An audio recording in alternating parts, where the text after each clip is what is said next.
Hello সবাইকে, কেমন আছো সবাই? চলে এসেছি আবারও ছোট্ট একটা ভিডিও নিয়ে।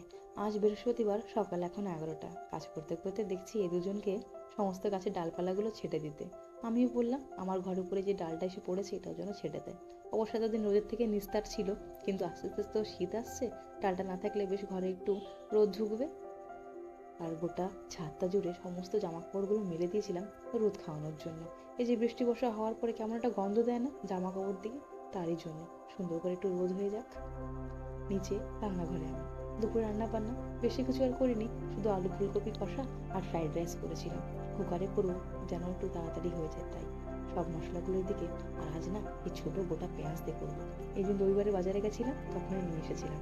আমার তো দারুণ লাগে এইভাবে একটু ফুলকপি কষা করতে, বা শুধু এমনি আলু দিয়ে কষা করতে। আমি করে ফেলি, দারুণ স্বাদ হয় কিন্তু।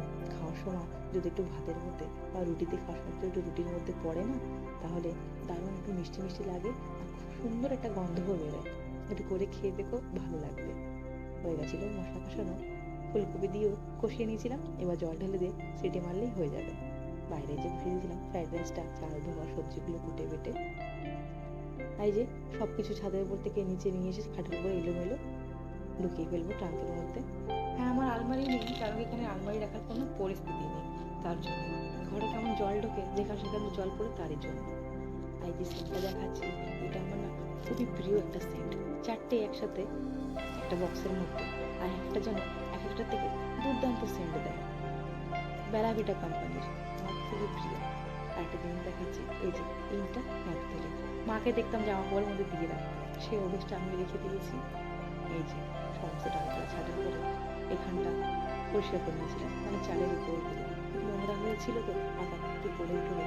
আর একটা বড় কাজ বাকি আছে, এই যে পুজোর আগে ঘর ছাড়া আর সমস্ত জামা কাপড়গুলো কাচাকুচি। মেয়েকে খাবার দিয়ে আমি আমার খাওয়াটা আমি ছাদের উপরে চলে এসেছিলাম। দেখো জামা কাপড় ধুয়ে যে মেলে দেবো, সে সময়টুকু পাইনি। এত খিদে পেয়েছিল, ভাবলাম আগে খাওয়া দাওয়া করে নি, তারপর না জামা কাপড়গুলো মেলে দেবো। সন্ধ্যার সময় ছেলে মেয়ে মা কিছু খাবো মা কিছু খাবো, তো একটু ব্রেড পকোড়া করে ফেললাম। সেই কালো সুন্দরী কড়াই আমার। করতে করতে মনে পড়লো, আরে আমি তো ভিডিওই করিনি। তারপরে ফোনটা নিয়ে এসে একটু ভিডিও করে নিলাম। প্রায় হয়ে গেছিলো। এই যে সমস্যাটা একটু পেঁয়াজ কুচি শশা কুচি আর সস চাট মশলা দিয়ে দিই, ওরা খেয়ে নিক। আসি তাহলে।